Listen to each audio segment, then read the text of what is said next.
Hi guys, hope you had a good weekend and have had a good Monday. What I want to talk to you about in this video is about the differences in our behavior that quite often occur between the week and the weekend and how that can affect our scale weight. Some of you may have stood on the scales this morning and noticed an increase, and sometimes quite a sharp increase, maybe 1, 2, 3 or even more pounds. I want to reassure you that this often is normal.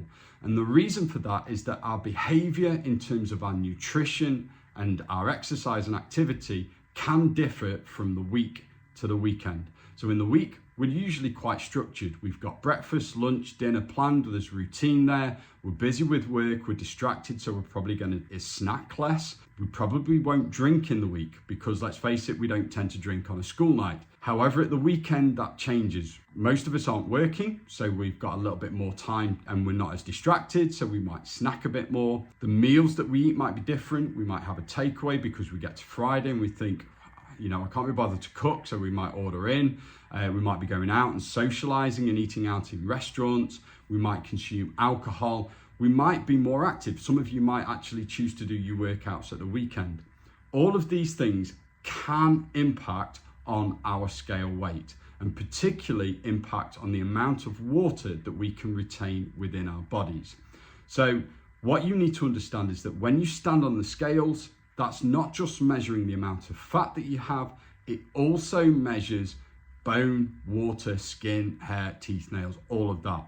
Now, most of those things are not going to change at all or not massively. So you're not going to change the amount of bone, skin, hair, teeth, nails, unless you have a massive haircut.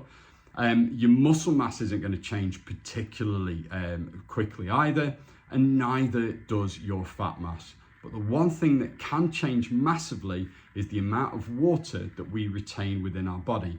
And that can be affected by so many things, by the food we eat, by our activity, by the stuff that we drink, okay? So all of these things can massively impact on that. And we can actually lose or gain a couple of kilos overnight just down to water weight. So it might be the food that you eat. So if you eat more carby food or have slightly saltier food, particularly if we've had a takeaway, then that is going to cause water retention. If we've had alcohol, now alcohol initially dehydrates you and then your body is going to hold onto water and we can retain it for a couple of days. If you've done a particularly heavy workout or you've gone out and done a big walk, then again, your muscles might be sore and that is going to retain the water. We might actually consume slightly higher volume of food as well, which means we're going to have more food in our guts. And again, that is going to make us weigh heavier on the scales. This is why we get you to weigh daily, so we can start to see those fluctuations. And if you do see a sudden spike, I want you to think about what you've done in the previous 1 to 2 days. Have you eaten more carbs? Have you had alcohol? Have you had saltier food? All of these things you need to start thinking about. Now, as a consequence, what I also want you to think about is, are your weeks and weekends really that different? If you're really nailing it in the week and then letting rip at the weekend, it could be that you're over restricting or cutting out some of the foods that you enjoy. It could also be that you're just keeping your calories too low to kind of increase the calories at the weekend. And that's something that ties in with a video that Alice has put up into the programs today. Now that's fine, we can calorie cycle, but don't over restrict and then go crazy at the weekend. Be mindful, all right? What we want to try and do is have some consistency wherever possible across weekdays through to weekends.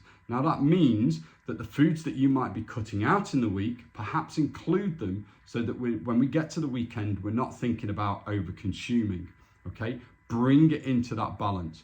And then hopefully what you will notice, if you do that, you might notice that we see less of a spike on a Monday. But if we do continue to see that, what I want you to do is this: compare one Monday to the next, because your weight might go down and then spike at the weekends. But if it's only spiking up to a lower weight than it was before, then you're still losing fat. Hope that helps. And if you've got any comments or questions, stick them below.